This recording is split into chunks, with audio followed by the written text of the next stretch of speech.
لله الذي هدانا لهذا وما كنا لنهتدي لولا أن هدانا الله ونشهد أن لا إله إلا الله وحده لا شريك له ولا نظير له ولا مثيل له ولا مثال له ونشهد أن سيدنا ونبينا ومولانا محمدا عبده ورسوله صلی اللہ علیہ وعلی آلہ وصحبہ اجمعین. اور میرے دینی بھائیوں، سن 1992 میں حضرت رحمۃ اللہ علیہ کے انتقال ہوئے.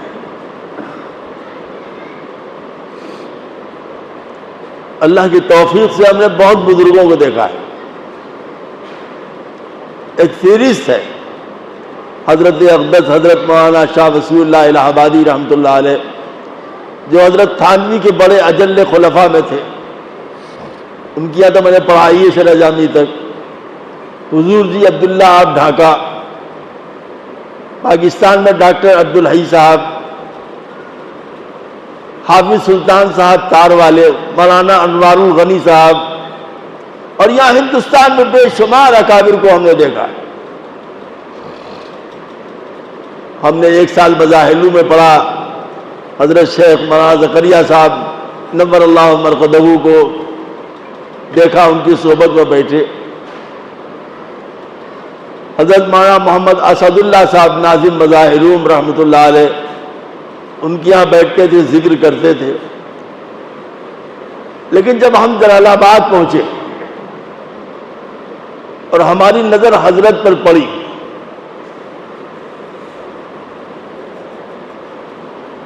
تو ایسا مجھے محسوس ہوا کہ گویا پیاسے کو پانی مل گیا. اس وقت میری عمر 18 سال کی تھی.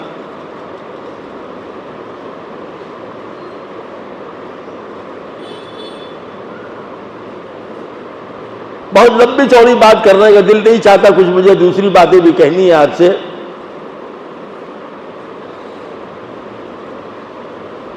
میں آپ کو یہ بتانا چاہتا ہوں کہ بزرگوں کے نام کی تسبیح پڑھنے سے یا بزرگوں کے ہاتھ پیر چومنے سے بزرگی اور ولایت نہیں ملتی ہے، بلکہ ان کے نقش قدم پر چلنے سے ملتی ہے.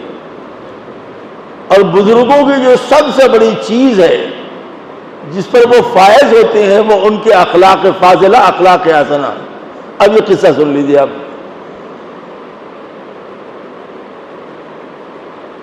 کہ میں مظاہرلو میں پڑھتا تھا تو میں نے خواب دیکھا کہ دارالعلوم دیوبند کے دفتر میں ایک میٹنگ ہو رہی ہے.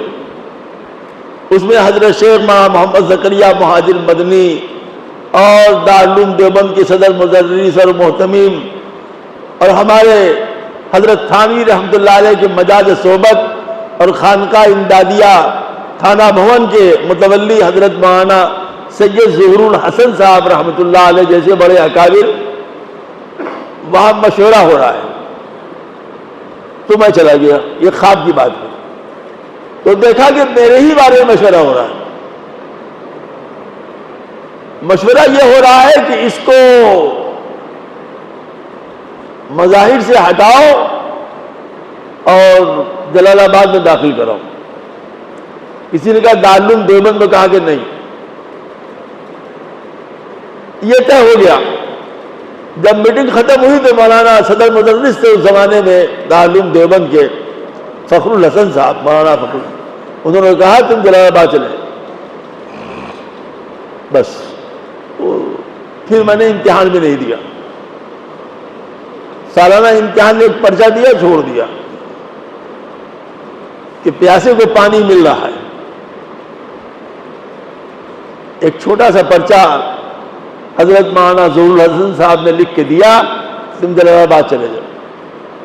یہ شوال کی 10 یا 11 تاریخ تھی. بزرگوں سے کھینچا کیا جاتا ہے، لیا کیا جاتا ہے. ہم جب پہنچے تو وہ پرچہ ہم نے پیش کیا. تفصیل بہت لمبی ہے جو آپ کو سنانا چاہتے ہیں. کہ اگر آپ کسی اللہ کے ولی سے لینا چاہتے ہیں تو اپنی مت منوائیے، ان کی مانیے۔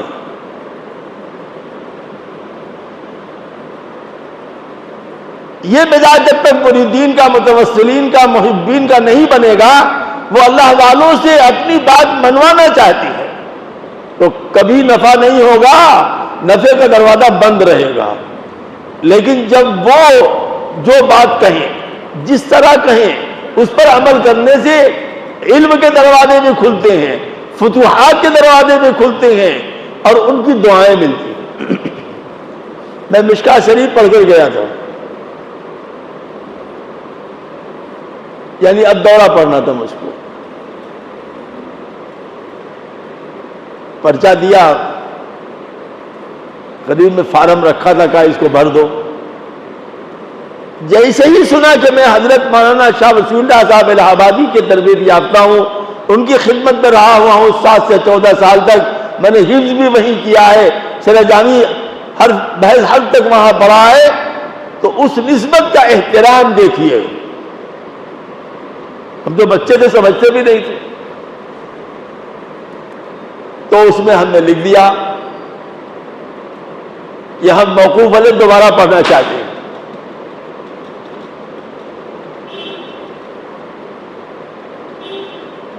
جب اس پرچے کو انہوں نے پڑھا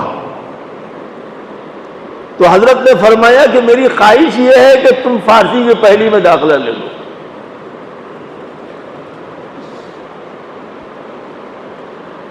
گئے تھے کس شوق میں کہ دورہ پڑھنا ہے، قلم سے لکھا گیا موقوف علیہ میں دوبارہ پڑھنا ہے۔ فرمایا میری خواہش ہے کہ تم فارسی کی پہلی سے پھر دوبارہ پڑھو۔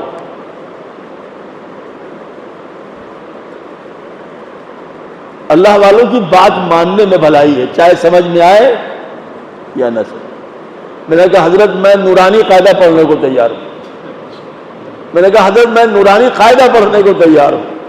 عمر ہی کیا تھی میری 17-18 سال، یہ کیا عمر تھی، یہ سب کہیں وجود بھی نہیں تھا ہمارا، تو میرے ساتھ کوئی مسئلہ بھی نہیں تھا۔ میرے کندھے آج بھی مجھ کو یاد ہے، وہ کندھے پر ہاتھ رکھ کے کہا شاباش۔ وہاں ایک مولانا یاسین صاحب کے پڑھاتے تھے، ان کو دیا پرچہ ان کا امتحان لے لو،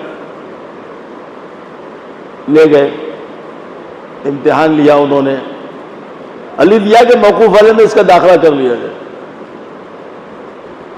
تو حضرت مسکرائے، بڑے عجیب انداز سے مسکراتے تھے، دبلا بدن، پھول جیسا بدن، موتی جیسے دانت، خوبصورت آنکھ، بہت ہی عجیب و غریب لہجہ، سر سے پا تک وہ گلابوں کا شجر لگتا ہے، باوضو ہو کے بھی چھوتے ہوئے ڈر لگتا ہے، نازک ترین۔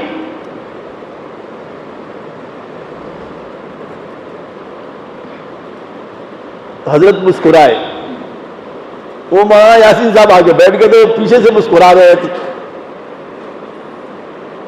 اتنے مولانا سید ظہور الحسن صاحب آگے جنہوں نے سفارش کیا تھا ہماری، حضرت گھومے ہماری طرف، میرے کندھے پہ ہاتھ رکھا، اب جب کہ مولانا نے لکھی دیا موقوف علیہ پڑھنا ہے تو پڑھو، میری خواہش تو نورانی قاعدہ ہی کی ہے۔ میں نے کہا حضرت نورانی قاعدہ پڑھا دیجیے۔ آپ نہیں سمجھے بات کو، یہی بات ہے، بات نہیں سمجھے۔ اللہ والوں کی بات سمجھنے کے لیے کھوپڑی کی ضرورت ہوتی ہے۔ خیر ہمارا داخلہ ہو گیا، ہم پڑھنے لگے، تو روزانہ جاتے تھے، وقت طے تھا، جاتے تھے، بیٹھتے تھے، چلے جاتے تھے۔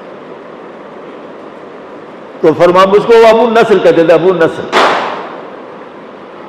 نام تو میرا کسی کو پتہ ہی نہیں ہے، میرا تو اصلی نام کیا ہوا تک کسی کو خبر ہی نہیں ہے، لیکن وہ مجھ کو ابو نصر کہتے تھے۔ تو کہنے لگے ابو نصر نورانی قاعدے کا مطلب سمجھتے ہو؟ میں نے کہا جی میں کل ہی سمجھ گیا تھا۔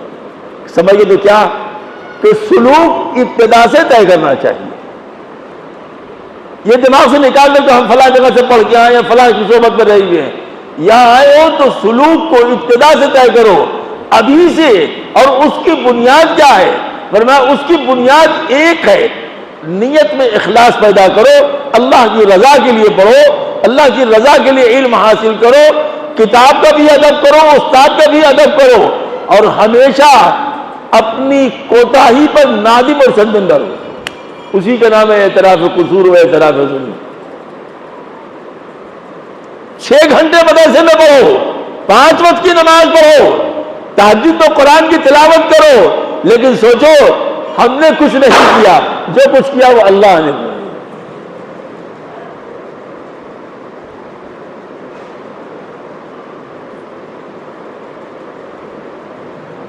تو شروع سے انہوں نے پھر ہم کو سلوک کی تعلیم دی۔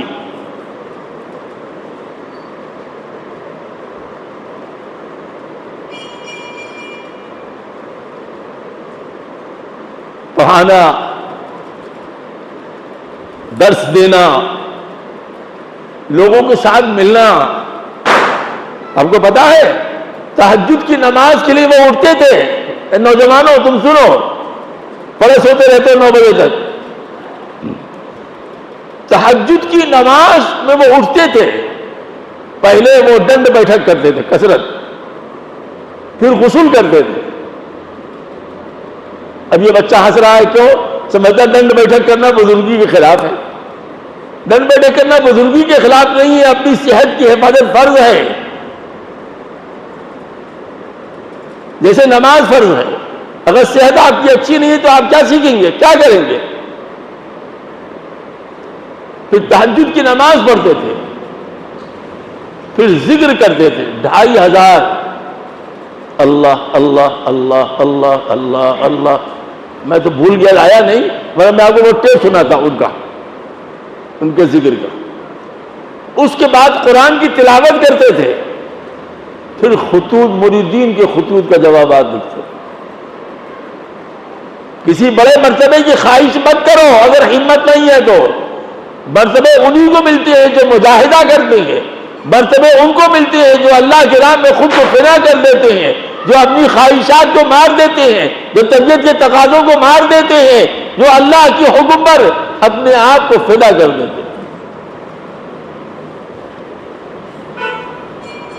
مولانا تواضع ہم نے بہت سنی ہے۔ میں کچھ اور دوسری بات کہنا چاہتا ہوں، مولانا نے چھڑ دیا تو ان کی برکت سے یہ سن لیجئے۔ ہم نے اپنی زندگی میں اتنا متواضع آدمی نہیں دیکھا۔ دارالعلوم دیوبند کا علاج 7 سالہ ہو رہا تھا تو حضرت مولانا مسیح اللہ صاحب جلال آبادی رحمۃ اللہ علیہ، ہمارے شیخ و مرشد کے خلفاء آئی ہوئے تھے۔ یہ آپ سن لیجیے، جتنے بوڑھے لوگ ہیں وہ سن لیں، اس کے امین ہم ہی ہے اور کوئی نہیں آپ کو سنائے گا۔ آنکھ سے دیکھی بات بتا رہے، نوجوان بچوں آپ سیکھو، اپنی ماں کے پیر دبانے کو شہادت عظمیٰ سمجھو، اپنی ماں کے پیشانی کو چومنے کو جنت کی ضمانت سمجھو، اپنی باپ کی ہاتھ پیر دھونے کو، ہاتھ پیر دبانے کو جنت کی ضمانت سمجھو۔ دیکھو یہ قصہ سن لو، حضرت کے خلفاء آئے تھے، اس میں بعض خلفاء ایسے تھے جو حضرت سے عمر میں بڑے تھے، اب بالکل معذور۔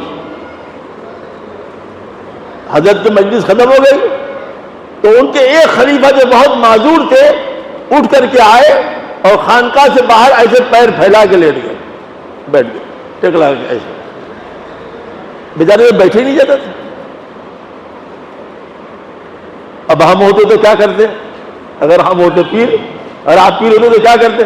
تو دیکھ لیجیے یہ ہمارے مرید ہیں اور میرے ہی سامنے پیر پھیلائے ہوئے بیٹھے ہوئے، لیکن چونکہ وہ حکیم الامت تھے، ان کے تربیت یافتہ تو سمجھ گئے کہ بیچارہ معذور آدمی ہے اور معذور پر صحت مند کے احکام نہیں لگتے۔ حضرت وہاں سے اٹھے، غور سے سنیے گا ولی صاحب، خدمت کا جذبہ سیکھیے، صرف روٹی کھلا دینا خدمت نہیں ہے۔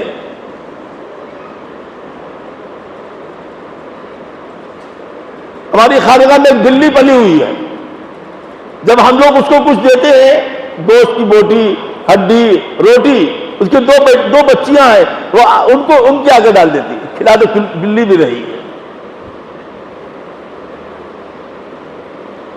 تو حضرت اٹھ کے آئے اور اپنے ان مرید کا پیر دبانے لگے۔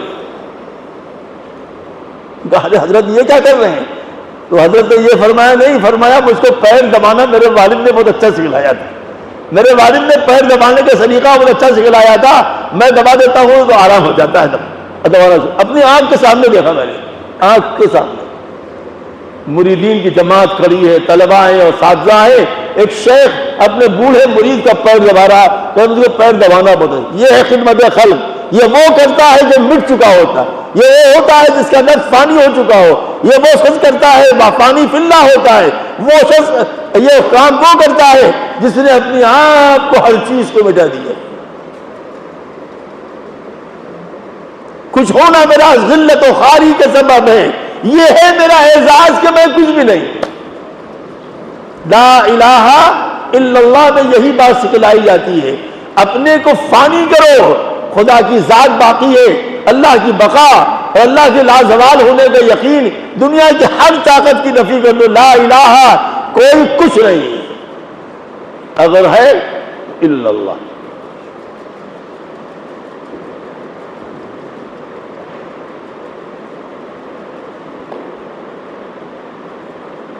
ہم بزرگوں کے یہاں جاتے ہیں, مصافحہ کرتے ہیں, ہاتھ چومتے ہیں, بہت خوش ہوئے تو ایک ادھر ہدیے میں دے دیا, اور خوش ہوئے تو 10-20 روپیہ پکڑا دیا, اور خوش ہوئے تو کچھ ایسا پھل دے دیا جس کو وہ کبھی زندگی میں نہیں کھانے والے.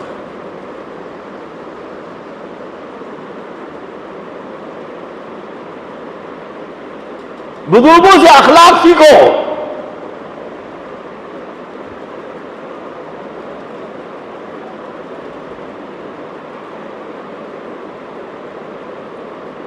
اپنے عالموں کی قدر کرو, ان کے پاس بیٹھو. وہ اس عرض جنت عرضی میں یہاں پر وہ تمہاری آخرت ہے.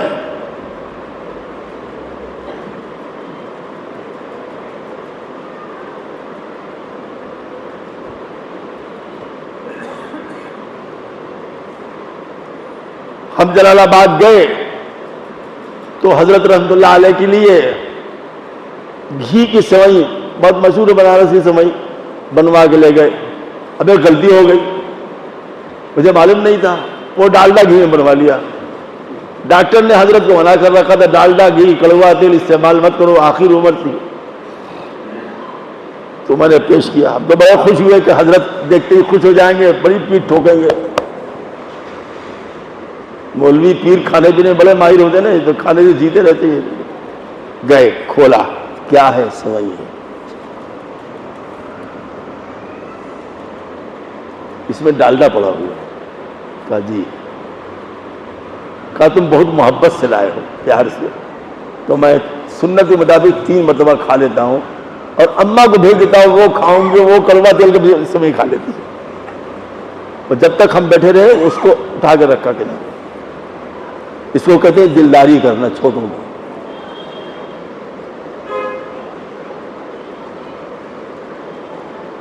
بزرگوں کے پاس جا کر کے آپ تعویذ لینا چاہتے ہیں, آپ گنڈا لینا چاہتے ہیں, پھونک لینا چاہتے ہیں, پانی میں دم کرانا چاہتے ہیں, ان کی دعائیں نہیں لینا چاہتے ہیں.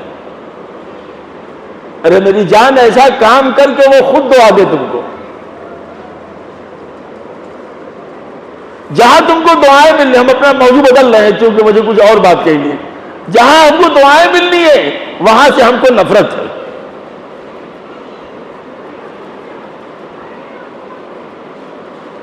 جہاں سے ہماری زندگی سنورنی ہے وہاں سے ہم کو نفرت ہے.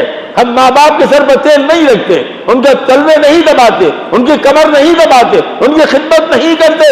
اللہ تعالیٰ نے ماں باپ کی رضا میں تمہاری رضا رکھی ہے.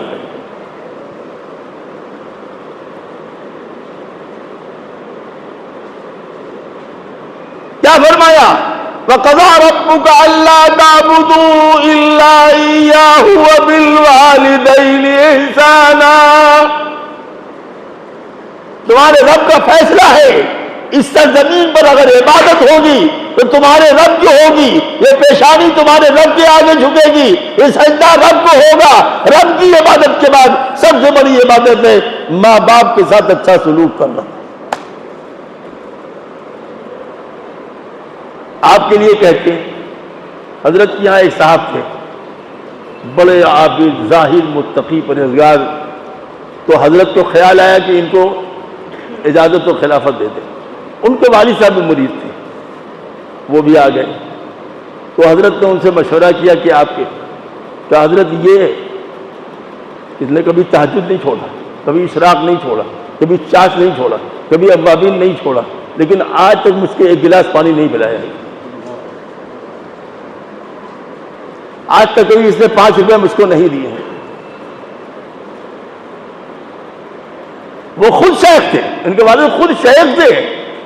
آج بھی میں اپنے کمرے میں کھانا پکا کے اپنے ہاتھ سے کھاتا ہوں. یہ اتنے ظالم اور شقی حضرت اجازت نہیں دیا. یہ الگ بات ہے کہ بعد میں ان صاحب نے بمبئی جا کے اپنا نام لکھوا کر کے بہت شہرت کمایا، ایک دوسری بات ہے. یہ ایک دوسری بات ہے. میرے پیارے، میری جان، یاد رکھنا تمہارا ایمان محفوظ رہے گا جب تم اپنے ماں باپ کی خدمت کرو گے.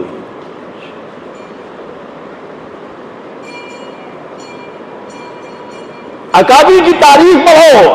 ہمارے اکابر نے اپنے ماں باپ کی، وہ ماں باپ جو جاہل تھے، وہ ماں باپ جو کسان تھے، ان کا حقہ بھر کے دیا کرتے تھے.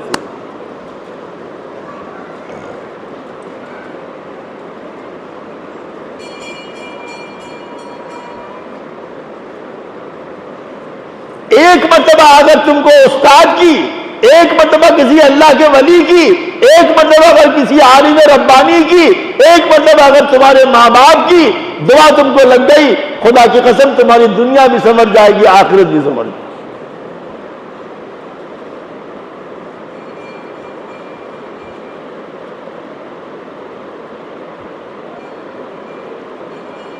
گی. ایمان کی تحصیل کے بعد، ایمان کی تحصیل کے بعد سب سے بڑی ذمہ داری ہے فرائض کی تکمیل، یعنی نماز کا پڑھنا. اور نماز کے بعد جو دوسرے بڑے حقوق ہیں، ان میں حقوق العباد، اس میں ماں باپ کے حقوق کو ادا کرنا.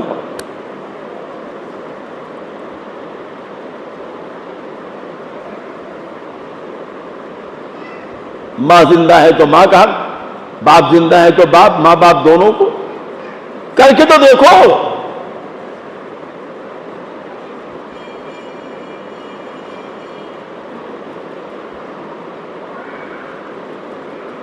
یہ کب تک بدمستی والی زندگی گزارو گے؟ ماں باپ بہت بڑی چیز ہیں. پڑھو جا کر کے، اتفاق سے بھول گئے ہم، جار اللہ زمخشری کا قصہ سن لو. کہ انہوں نے ایک پکڑ لیا تھا چڑیا، گوریا، اور اس کے ٹانگ میں باندھ دیا تاغا، وہ پھر سے اڑ گئی. اس کو پکڑنے کے چکر میں انہوں نے تاغا کھینچا تو اس کے ٹانگ کٹ گئی.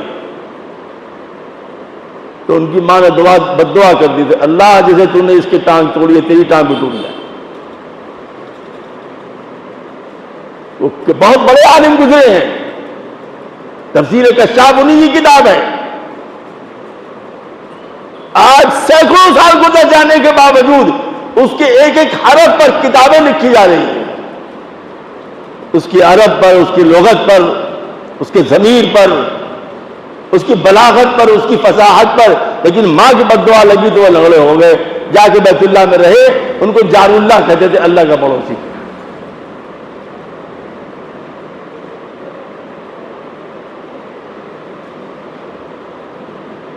حقوق میں سب سے پہلے حق والدین کا ہے.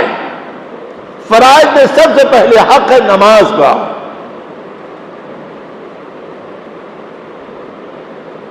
ہم آپ کو پریشان نہیں کرنا چاہتے، ہم بہت دیر بولنا بھی نہیں چاہتے. ہماری طبیعت بھی ٹھیک نہیں ہے، صبح سر میں درد بھی ہو رہا ہے، بار بار پیشاب ہو رہا ہے.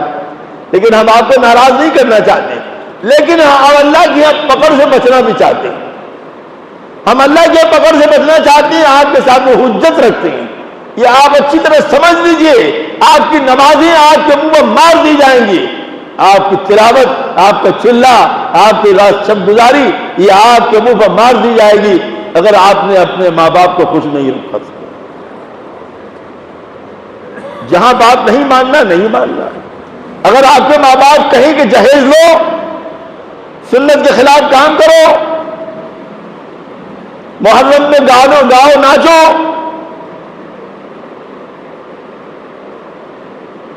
گناہ کے افعال کا حکم دے، تو نہیں مانا جائے گا. فَإِن جَاهَدَاكَ عَلَىٰ أَن تُشْرِكَ بِي مَا لَيْسَ لَكَ بِهِ عِلْمٌ فَلَا تُطِعْهُمَا. غلط کام پر ماں باپ کی اتباع نہیں ہے، خدمت ہے.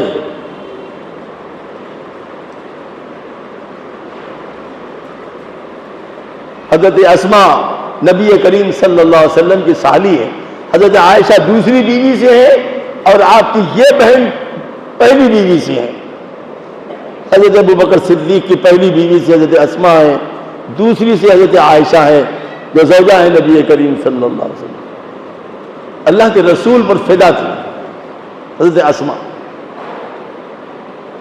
بہت واقعات، ہم صرف ایک قصہ سنانا چاہتے ہیں بس ذرا سا. وہ ایک مرتبہ تشریف لائیں اور کہا یا رسول اللہ میری ماں آئی ہے، مسلمان نہیں ہوئی، اور انداز لگتا ہے کہ وہ مجھ سے کچھ مدد کی طالب ہے. اللہ کے رسول نے کیا فرمایا؟ آج کا مولوی پیر ہوتا تو کہنا بھگا بھگا بھگاؤ. اللہ کے رسول نے ارجعی صلیحا ثم صلیحا ثم صلیحا، لوٹ جاؤ، جا کے اپنی ماں کے ساتھ اچھا سلوک کر، جا کے اپنی ماں کے ساتھ اچھا سلوک کر، جا کے اپنی ماں کے ساتھ اچھا سلوک کرو، اس کی مدد کرو، اس کی خدمت کرو. وہ تمہاری ماں ہے جو ایک قطرہ دودھ پلایا ہے، اس کا بھی تم حق ادا نہیں کر سکتے. اس کا مسلمان ہونا نہ مسلمان ہونا وہ ایک دوسری بات، اتنا بڑا حق ہے.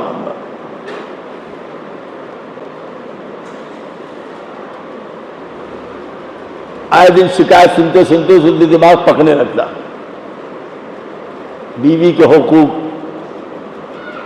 بچیوں کے حقوق، ماں باپ کی حق تلفی، یہ ہمارے مزاج میں رچ گیا ہے، بس گیا ہے.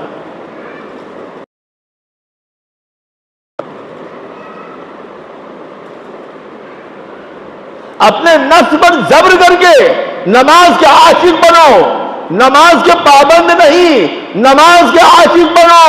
نماز تمہاری نجات کا ذریعہ ہے. وَأَقِمِ الصَّلَاةَ لِذِكْرِي، نماز پڑھو، قائم کرو، مجھ کو یاد رکھنا ہے ہر دم، تو وہ نماز میں ہے. وَمَنْ أَعْرَضَ عَنْ ذِكْرِي فَإِنَّ لَهُ مَعِيشَةً ضَنْكًا وَنَحْشُرُهُ يَوْمَ الْقِيَامَةِ أَعْمَىٰ. ہم مقرر نہیں ہیں، ہم تو خان پیر صاحب ہیں، خانقاہ میں کتاب سناتے ہیں ایسے لے کر. لیکن کچھ لوگوں نے بدنام کر دیا یہ تقریر کرتا ہے. ذرا سنو یہی سب کڑوا.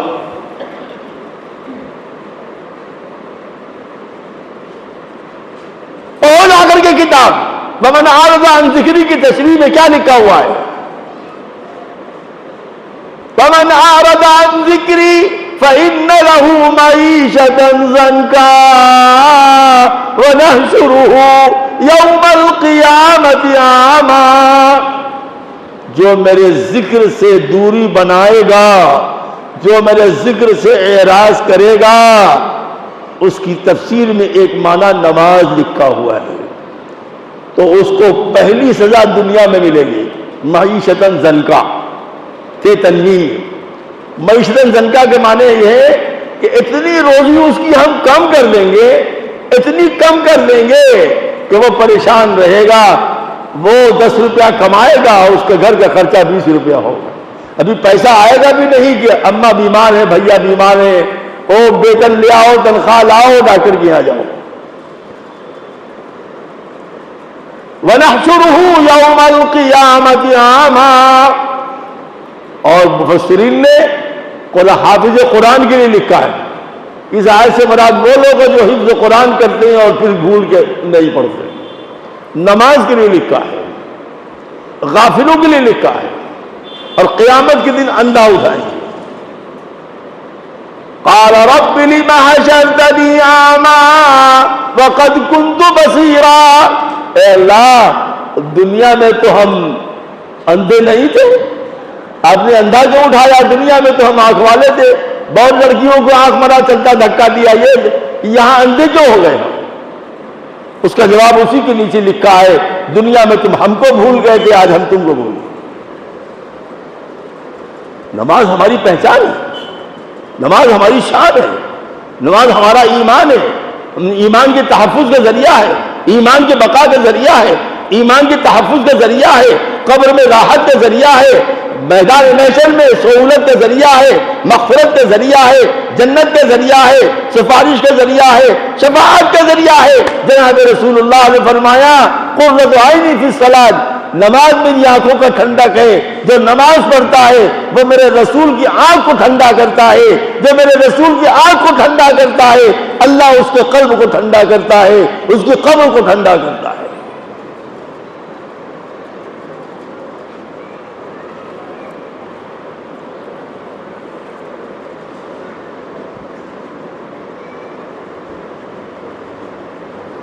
اور حقوق کی دنیا میں والدین، میرے پیارے میری جان، آپ سے بڑے ادب سے، بڑے احترام سے، بڑی محبت سے کہتے ہیں مزاج بنائیں کہ ہم نماز کبھی ترک نہیں کریں، کبھی نماز نہیں چھوڑیں، قضا ہو گئی قضا پڑھیں گے لیکن نہیں چھوڑیں گے، چھوٹ گئی قضا ہو گئی، آنکھ میں 7 بجے کھلی، استنجا کرو، وضو کرو، 2 سنت 2 فرض پڑھو اور جرمانے میں 2 رکعت نماز توبہ پڑھو۔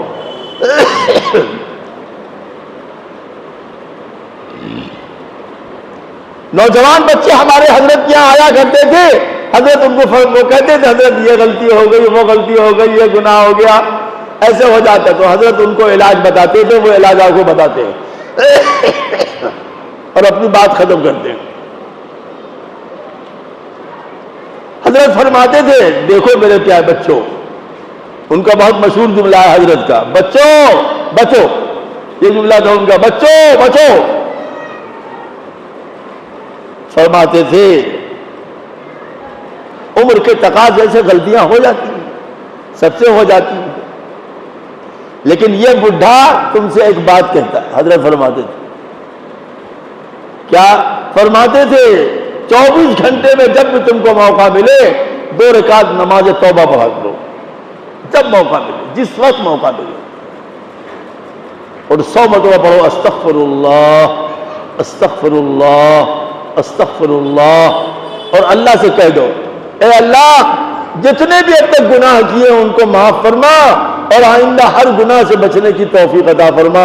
کہا تم اتنا کرو بقیہ اللہ کے حوالے کر دو، اللہ دلوں میں گناہوں سے نفرت پیدا کر دے گا، طاعت سے رغبت پیدا کر دے گا، سنت پر عمل کا شوق پیدا کر دے گا، اپنی محبت عطا فرمائے گا، گناہ مٹتا جائے گا، گناہ مٹتا جائے گا، نیکی آتی جائے گی، نفرت گناہوں سے ہوتی جائے گی، طاعت سے رغبت بڑھتی۔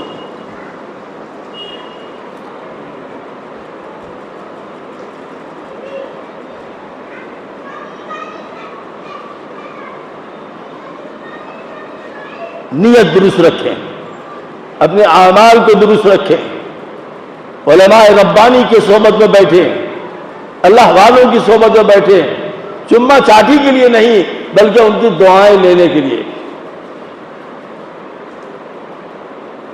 کیا کسی مولوی کے پاس جاتے ہو تعویذ کے لیے؟ تم خود تعویذ بن جاؤ۔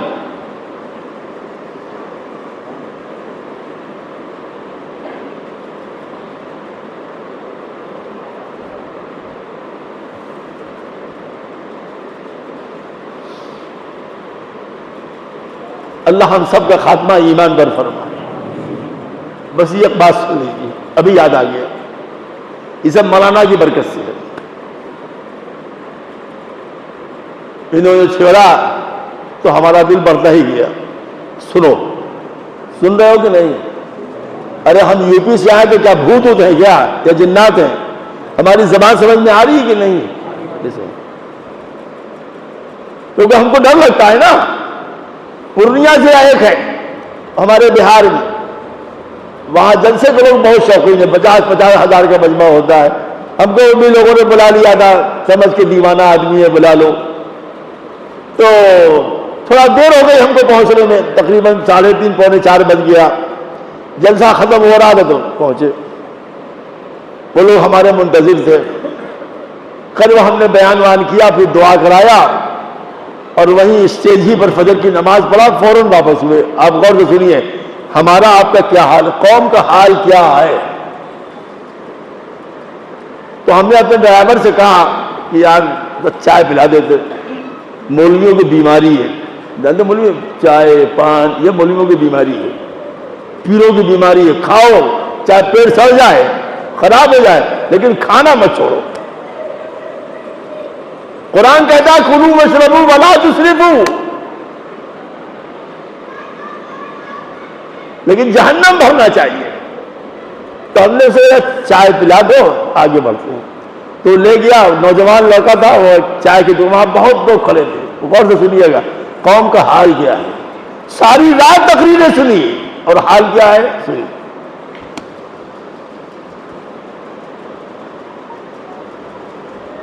تو چلا گیا چائے لینے کے لیے. وہ 1-2 بسکٹ, 1 گلاس پانی, چائے لے کے آیا. دروازہ کار کی کھڑکی ہم نے کھول دیا, سویرے سویرے کے وقت. تو وہاں بحث ہو رہی ہے. پتا کیا, جلسے کے بارے میں, کس نے کیسی تقریر کیا. اب فیصلہ یہ کریں گے, علماء کی تقریر کا فیصلہ یہ کریں گے کہ اول نمبر کون ہے, دوم نمبر کون ہے, سوم نمبر کون ہے, یہ فیصلہ کریں گے. عوام چل رہی تھی بات, فلانے دھمکا. یہ کچھ لوگوں نے کہا کہ وہ جو مولانا آخر میں آئے تھے ان کی تقریر بہت شاندار تھی, بہت زور زور سے بول رہے تھے, بڑی شاندار تقریر کی. بس میرا پارا گرم ہو گیا. میں نے بلایا,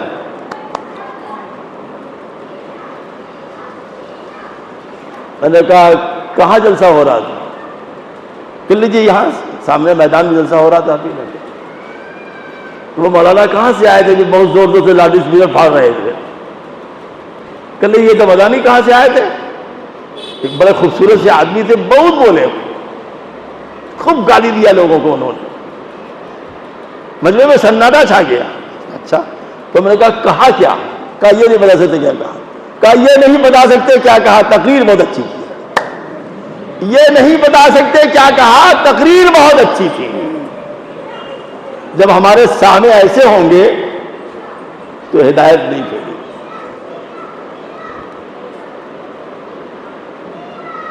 اللہ کے بندو اپنے اوپر رحم کرو, نماز پابندی سے پڑھو, ماں باپ کی خدمت کرو, حلال روزی کما کر کھاؤ, عالم ربانی کی صحبت میں بیٹھو, ان کی ایک نگاہ تمہاری زندگی بدل دے گی. اللہ والوں کی صحبت میں بیٹھو, ان سے دعائیں لو, ان کی ہدایات پر عمل کرو.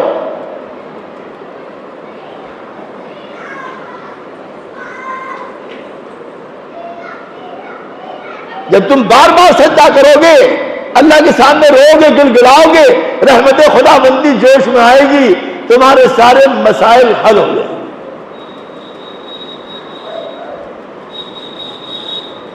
تھوڑا اپنے نفس پر قابو رکھنا سیکھ لو, بس کچھ نہیں کرنا ہے. مت پڑھو شراب, مت پڑھو چاش, مت پڑھو اوابین, اپنے نفس پر قابو رکھنا سیکھ لو. کسی گناہ کی خواہش ہو, نفس پر قابو کرنا ہی, اللہ کی نافرمانی نہیں کرنا ہے. بازار میں نکلی ہے, لڑکیاں حسین نظر آ رہی ہیں, جی چاہ رہا دیکھنے کا کہ نہیں, کوئی اگر ہماری ماں بہن کو دیکھے گا تو اچھا لگے گا, نہیں, شرافت کا تقاضا بھی ہے, شریعت بھی کہتی ہے نہیں, نظر مت ڈالو.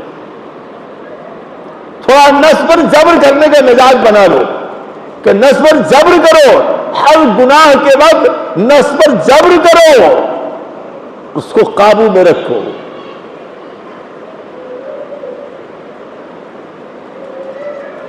جس نیک کام کے وقت طبیعت میں سستی پیدا ہو, نفس کو قابو میں رکھ کر جبر کر کے اس نیک کام کو کرو. اس کے عادی ہو جاؤ گے تو نفس کی منازعت ختم ہو جائے گی, اللہ کے راستے میں چلنا آسان ہو جائے گا, اللہ کے راستے میں مرنا آسان ہو جائے گا, اللہ کے راستے میں جان دینا آسان ہو جائے گا, اللہ کے راستے میں اپنے کو فنا کرنا آسان ہو جائے گا. ایک قصہ اور سنا دیں یا بس کریں, دعا کرا دیں, بولو جلدی بولو. مجھے ایک یاد آ گئی, داڑھی والے بہت سے بیٹھے ہیں نا, تو اس وجہ مجھے ایک بات یاد آ گئی. دیکھو,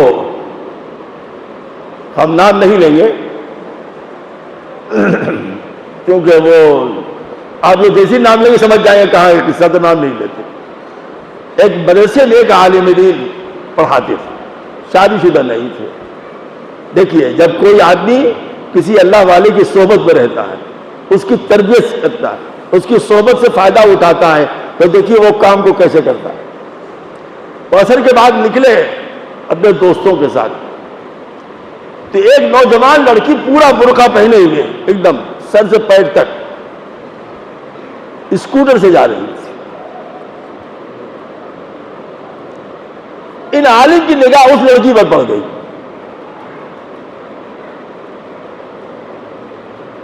اب وہ ایک نقاب آتا نا، یہ کھلا اتنا حصہ کھلا رہتا ہے، ہوتا ہی نہیں ہے.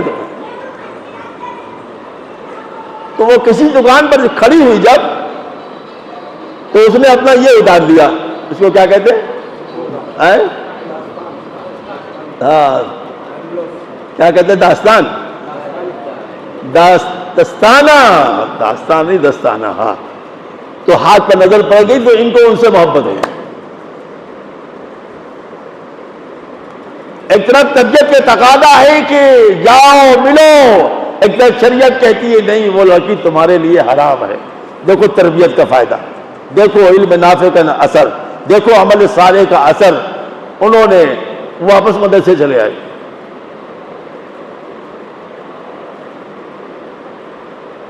دوسرے دن جب پھر نکلے تو وہ پھر جاتی ہوئی نظر آئی اسی دکان پر.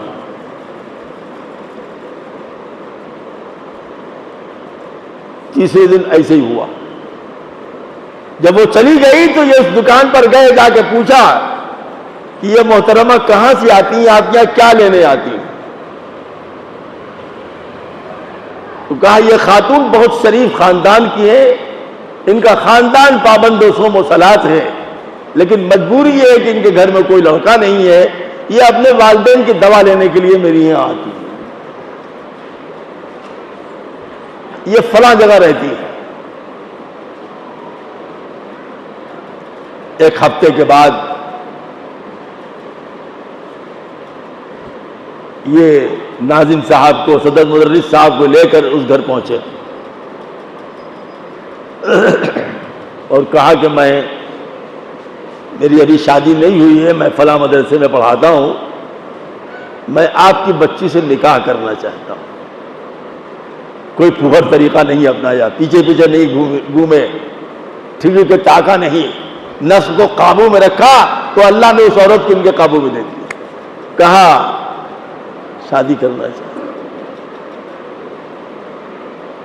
کہا ٹھیک ہے ہم سوچ کے بتائیں گے ایک آدھ ہفتے میں آپ کو. چلے آئے. دوبارہ کبھی بازار میں نہیں نکلے. اس کے بعد سے بازار میں نکلنا بند کر دیا. جب یہ سمجھ میں آیا روزانہ وہ آتی ہے دوا لینے کے لیے، بازار میں نکل. یہ ہے تقویٰ، اس کو کہتے ہیں نفس کو قابو میں رکھنا. ہمارے نوجوان بچوں جو تمہاری چڈھی کے اندر ہے نا، اس کو قابو میں رکھو تو خدا تم پر رحمتوں کی برسات فرمائے گا. ایک ہفتے کے بعد پھر گئے تو کہا کہ ہماری لڑکی تیار ہے. تو کہتی ہے کہ ٹھیک ہے، میں اگرچہ کالج کی پڑھی ہوئی ہوں لیکن اللہ رسول کو پہچانتی ہوں، حرام حلال جانتی ہوں، میں عالم دین سے شادی کرنے کے لیے تیار ہوں. نکاح ہو گیا. رخصت ہو کے وہاں بھی گئی. تو جب دن گزر گیا، رات گزر گئی، تو دونوں بیٹھے ہنس رہے تھے آپس میں. میاں بیوی کو دیکھ کر ہنسے، بیوی میاں کو دیکھ کر ہنس رہی تھی. تو بیوی نے پوچھا کیوں ہنس رہے ہو؟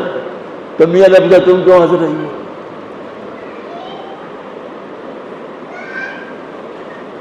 تو کہا بات یہ ہے کہ پہلے آپ بتائیے آپ کیوں ہنس رہے ہیں. تو کہا بتایا بات یہ ہے کہ تم گزر رہی تھی، ہماری نگاہ پڑ گئی تمہاری آنکھ پر اور پیر پر، تو مجھے ایک محبت سی ہو گئی، لیکن میں اللہ رسول کی نافرمانی کرنا نہیں چاہتا تھا، اس لیے میں نے ایک مہذب اور شریف طریقہ اپنایا. تو وہ خاتون بہت زور سے ہنسی.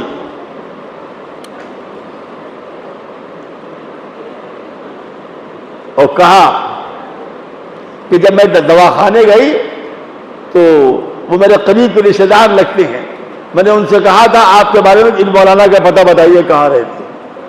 محبت عجیب چیز ہے، محبت کے لیے کچھ خاص دل مخصوص ہوتے ہیں.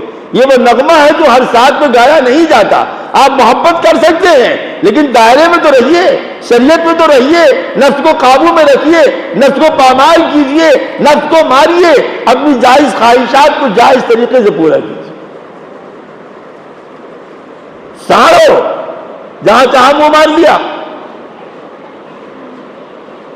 نہیں بھائی نہیں، اللہ تعالیٰ نے ہمیں مسلمان بنایا ہے، ہم اپنے ماں باپ کی اولاد ہیں، شریعت نے جو طریقہ بتایا اس کو اپنائیں گے تو انشاءاللہ زندگی بھر سکون سے رہیں گے۔ اللہ تعالیٰ ہم سب لوگوں کو صراط مستقیم پر چلنے کی توفیق عطا فرمائے۔ وآخر دعوانا الحمدللہ رب العالمین۔ دعا کرا دیجیے۔ بسم اللہ الرحمن الرحیم، الحمدللہ رب العالمین والعاقبۃ للمتقین والصلاة والسلام علی سید الانبیاء والمرسلین حبیبنا محمد وآلہ وصحبہ اجمعین۔ یا اکرم الاکرمین ظلمنا انفسنا وإن لم تغفر لنا وترحمنا لنکونن من الخاسرین۔ یا اللہ ہم سب کے گناہوں کو معاف فرما، اے اللہ ہم سب کی خطاؤں سے درگزر فرما، اے اللہ ہم سب کے سیئات کو حسنات سے مبدل فرما، اے اللہ دنیا میں ذلیل ہونے سے آخرت میں رسوا ہونے سے ہم سب کی حفاظت فرما۔ اللہ ہم سب کے ماں باپ کی، تمام مسلمانوں کی بلا حساب و کتاب کی مغفرت فرما۔ اے اللہ سنت پر اور شریعت پر چلنے کی ہمیں عادت بنا دیجیے، سنت پر اور شریعت پر چلنے کی ہمیں توفیق ارزانی فرما دی۔ اللہ ہم سے جو اب تک غلطیاں ہو گئی، گناہ ہو گئے، اللہ ان کو معاف فرما دیجیے اور آئندہ ہر گناہ سے بچنے کی توفیق عطا فرما۔ اے اللہ ہم نے دنیا کی فکر کیا، آخرت کی فکر نہیں کیا، اللہ ہمیں آخرت کی فکر عطا فرما دے۔ مرنے کے بعد کیا ہوگا اللہ اس کی فکر عطا فرما دے۔ اپنا محاسبہ کرنے کی توفیق عطا فرما، اپنے برائیوں کو، کمیوں کو، خامیوں کو، کمزوریوں کو دور کرنے کی توفیق عطا فرما۔ اللہ آپ نے ہمارے اندر جو خوبیاں رکھی ہیں ان کو اجاگر کرنے کی توفیق عطا فرما۔ اللہ اپنی رضا کے کاموں کے لیے ہمیں قبول فرما۔ اے اللہ ہمارے گھروں میں دین کو زندہ فرما، سنت کو زندہ فرما، شریعت کو زندہ فرما۔ اے اللہ جناب رسول اللہ صلی اللہ علیہ وسلم کی پوری امت پر رحم فرما، اور پوری امت پر کرم فرما، پوری امت پر فضل فرما، خاص کر حاضرین پر رحم فرما، ان کی نسلوں پر رحم فرما، ان کے والدین پر رحم فرما، ان کی بیوی بچوں پر رحم فرما، ان کے کاروبار پر رحم فرما، ہر خسران اور ٹوٹے سے، نقصان سے حفاظت فرما۔ اے اللہ ہم دنیا میں آئے ہیں، ایک دن دنیا سے جانا ہے، جب ہم دنیا سے جائیں اپنے اپنے وقت پر عافیت کے ساتھ خاتمہ ایمان پر فرما، اور ہم سب کی بلا حساب و کتاب کی مغفرت فرما۔ اے اللہ دنیا کے تمام مظلومین کی غیب کی اعانت فرما۔ اے اللہ پنجاب سیلاب میں بہہ گیا، لاکھوں لاکھ انسان ڈوب گئے، اے اللہ اپنے ان بندوں پر رحم فرما دے، جن کا نقصان ہوا اس کی بھرپائی فرما دے۔ جو لوگ ہمارے مسلمان بھائی بہن جو وہاں پہنچ کے لوگوں کی مدد کر رہے ہیں، اللہ ان سب کی تو دنیا اور آخرت میں بہترین نصرت فرما دے، بہترین مدد فرما دے۔ اے اللہ ایک دن ہم دنیا میں آئے، دنیا سے جانا ہے، جب جائیں عافیت کے ساتھ خاتمہ ایمان پر فرما، اور ہم سب کی مغفرت فرما۔ حاضرین کے تمام جائز دلی، دینی و دنیاوی مقاصد میں کامیابی نصیب فرما۔ اللہم حاضر دعا ولیک الاجابہ، ربنا وتقبل دعا، صلی اللہ علی النبی الامی الکریم وعلی آلہ وصحبہ اجمعین، آمین ثم آمین برحمتک۔